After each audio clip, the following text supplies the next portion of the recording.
Some people assume we might know what the food is, but there's been a huge interruption in our communities, and that's what stopped us from knowing what the food is. So on my journey, I've been trying to figure out what exactly is our food. I was raised on the land, so at a very young age we were learned to trap rabbits, we hunted partridge, moose, deer. So this many years later, my medicine teacher, Mark Thompson, told me I had a gift to bring back this food. So that's what I've been doing since 2005 in the city of Toronto. And in that short time, we've discovered a lot of things about our food. And one of them is, it's not so sustainable.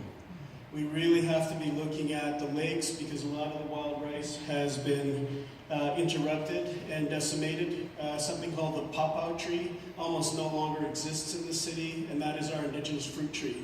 Absolutely inherent to our diets. We absolutely need the pawpaw tree, and so does the environment. So needs the environment the wild rice, and that's why the Anishinaabe people are called the wild rice people. We came here following Nana Bojo's teachings, who found the wild rice for us to the Great Lakes, and that's why we're here. You've heard of the dish, one spoon. That's part of our symbolic logo, one dish, one spoon, 24 nations, sharing equally the bounty of the Great Lakes and all that is around it. Those nations are also responsible for the waters and for all of the animals, the birds. The two-leggeds have to take care of all of those things. And that's the journey that Nish Dish is here to share with you. Tonight's menu is organic green salads with a berry dressing. We have an elk venison stew, chock full of roasted root vegetables, which are parsnips, carrots, potatoes, celery, onion, and I believe mushrooms. So we have a cedar plank salmon that we smoked for you just earlier on cedar planks. We have wild rice casserole, speaking of the wild rice people, and also the corn people, known as the Longhouse people. We have the Three Sisters, and Nish Dish has been planting many gardens throughout the city and up at a site just outside of the city to teach our people their teaching gardens, to teach us how to do the ceremony. We bring in the knowledge keepers of the seeds, the ceremonies for the seeds. And that's very quickly what I'm about to talk to you about is our relationship to the plants and the land. So there's a lot of reasons why we're here tonight. Very important for the two-leggeds to remember their covenant to the plants and to the land. What is that covenant? Every person in this room needs to ask themselves that question. The covenant of that is your responsibility is to the next 7 generations. Everybody in this room has to be thinking about what am I doing in my daily life that is protecting the next 7 generations of children that are coming. So that's the work that we bring back. We find out what are the right plants for the land right here. What is going to sustain the two-leggeds? That's every human in this room, all of their children and their children's children. What are those plants? Why have we decimated them? How have we decimated them? How are we bringing them back? So your relationship with the land is what you're talking about tonight. What is sustainable, renewable energy? What is mining? What is excavation? Are these things sustainable practices? Can the two-leggeds figure out a way to do this in a way that we can all benefit from it, but so can the land? I don't have all those answers, but one of the ways to find those answers is to come together as we're doing tonight. Come together, enjoy the food, talk about the knowledge that you have and share. That's how we found the pawpaw tree. People kept coming together like this, and somebody has them. Now we have the seeds. Now we go find the knowledge keepers. Now we do the ceremony. We're bringing back the tree. If that tree comes back, the knowledge comes back with it. That's the same as the wild rice.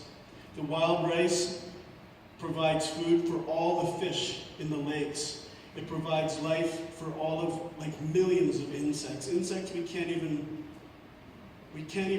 possibly imagine how many insects eat the wild rice. They need it, but so do we. Wild rice, which you're about to try tonight, is loaded with some 17 different nutrients in it that our bodies need. So along with that, we have a sweetgrass tea, which is one of our 4 sacred medicines for you to drink here tonight. And very quickly, the way I try to see if people are paying attention is what are the Anishinaabe people known as? Does anybody remember what I said? This is for you.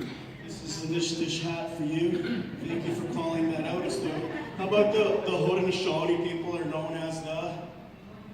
Who's saying it? Can't see you, but I have a shirt for you.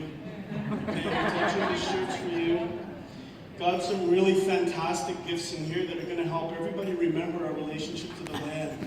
So, how long has this dish been doing food sovereignty? Since 2004. Yeah, who said that? I heard you right here. This book is called An Illustrated Guide to Growing Food on Your Balcony. We're going to green the spaces everywhere in Toronto with your help. We have a not-for-profit that's grown out in this dish called Ojibwakan Indigenous Food Network.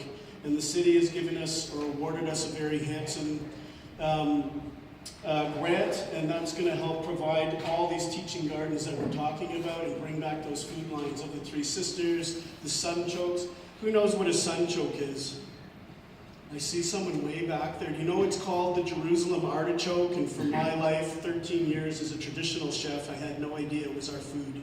The sunchoke is a food that's been providing for thousands and thousands of people here for thousands of years. And we've just found out in the last 2 years that it's actually the main provider of food in this area, along with the Three Sisters. Fish, of course, like we have in the menu. We'll keep going back to the menu. So one more thing I have here in my hand is from Moccasin Joe's. So all of the things that we have in our marketeria are from First Nations, Inuit, or Métis people. And Moccasin Joe's is a First Nations owned roastery that's in Ganasatake. It's the only coffee we sell, and we love it. It's the most delicious thing you could possibly taste. So come on down to our Indigenous Harvesters Market on Saturday. It's at 777 Bickford, which is just across from Christie Pitts. We're having all the drummers there, the dancers there. All of the food that you can imagine is going to be there, along with Powwow Cafe. So come down and join us at the Harvesters Cafe. Last question being, what is one of the mains this evening? Who remembers one of the mains? Salmon. Here you go, right here. Cedar Plain salmon. Here's some coffee for you. Thank you, everybody, for your time tonight. I hope you come and enjoy our food. Thank you so much, Joel. All that food talk is making us very hungry. Thank you. So excited to try all the food. When I said, I'm especially excited for, gosh, the tea. I love tea. The salmon's amazing good. And the salmon. I know. Sorry, I just the salmon, but I just don't understand how much I love tea. it'd be a bad thing. So I know you're going to introduce the dancers, but I also wanted to just bring awareness to Sonia's mom, who is actually, I'm just going to read her intro. Can you actually hold my new cup?